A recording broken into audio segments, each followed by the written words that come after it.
Donald Trump, eleito presidente dos Estados Unidos, por uma boa margem, e republicanos ganharam o Senado, o Congresso, absolutamente tudo. Agora, inevitável que comece, de forma até apressada, certas especulações sobre o que será o governo Trump.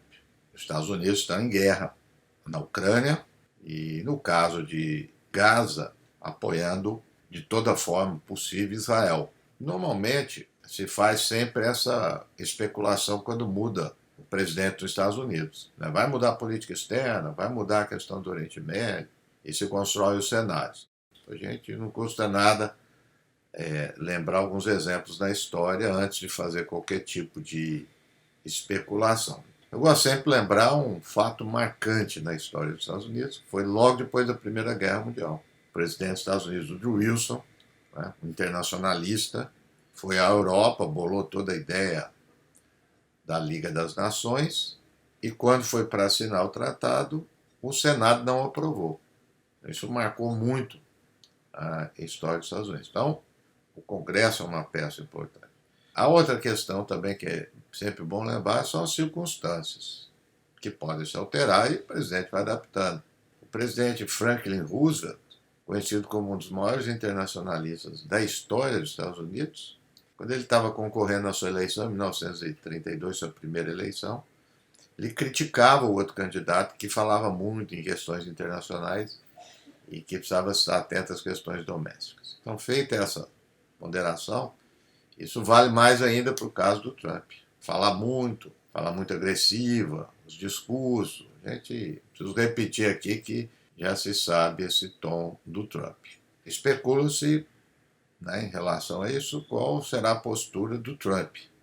Em relação à Ucrânia, é muito provável que o Trump vai cortar a ajuda militar dos Estados Unidos.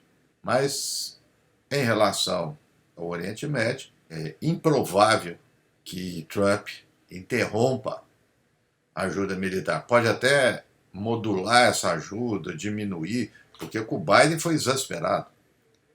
Foi o momento onde os Estados Unidos mais enviaram recursos militares para Israel. Além daquela questão regular, além da ajuda regular, o Biden Kamala, vamos lembrar, enviaram mais 10 remessas, que nem passaram pelo Congresso.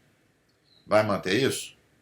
Por mais que se vulgarize a política de Trump, quer dizer, a vulgarização, na verdade, vem das suas palavras, a verborragia, a exasperação, mas para a gente especular sobre o que vai ser a política do Trump para o Oriente Médio, é importante olhar como foi na primeira gestão. Na primeira gestão até a interrogação era maior, mas o Trump apresentou um plano para o Oriente Médio.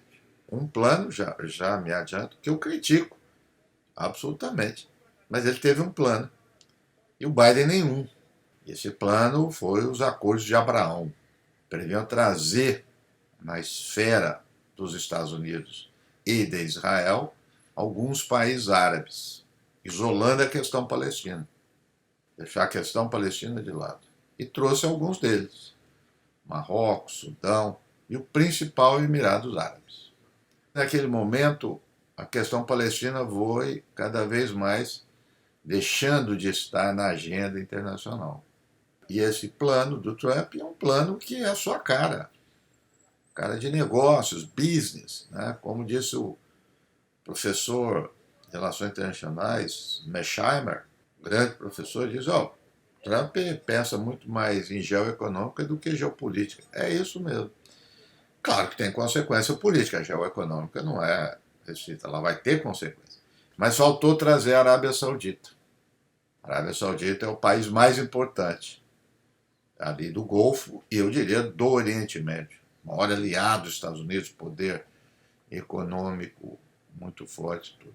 O Joe Biden, que criticava sempre a Arábia Saudita, chegou a chamar o príncipe da Arábia Saudita de criminoso, viu a situação em que está os Estados Unidos na questão da Ucrânia, no boicote à Rússia, e começou a cotejar a Arábia Saudita, junto com Netanyahu.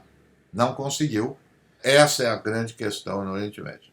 Relacionado a isso, o que aconteceu também nesse período que está o Joe Biden, e isso é motivo, inclusive, de crítica do Trump. Os Estados Unidos abdicou da liderança.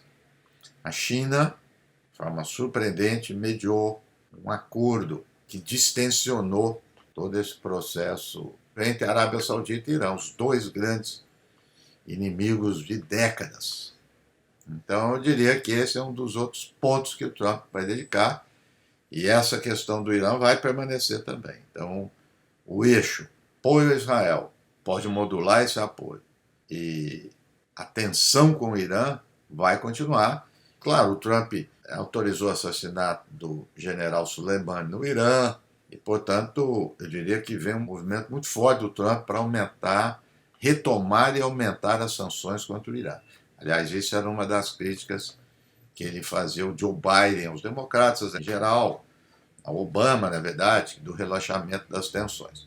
Mas entendo que não vai muito além disso. Quer dizer, hoje a centralidade da questão do Oriente Médio está nas monarquias do Golfo, essas que eu mencionei, Arábia Saudita, Emirados, Catar, principalmente. É esse o ponto nevrálgico. E, portanto, acredito que o Trump vai retomar esse projeto dos Acordos de Abraão, que está bem dilacerado, bem fragilizado com todas essas ações de genocídio de Israel. Especula sobre o fim da guerra, fim do genocídio, do apoio dos Estados Unidos. Improvável. Eu vou torcer muito para fazer um outro vídeo e vir dizer aqui que eu errei. De toda forma, a questão do Oriente Médio não terá grandes alterações e vai continuar, portanto, essa política de apoio desmedido a Israel, que tem trazido consequências desastrosas para a população do Oriente Médio, com repercussões no mundo inteiro. Vamos aguardar o que vem por aí.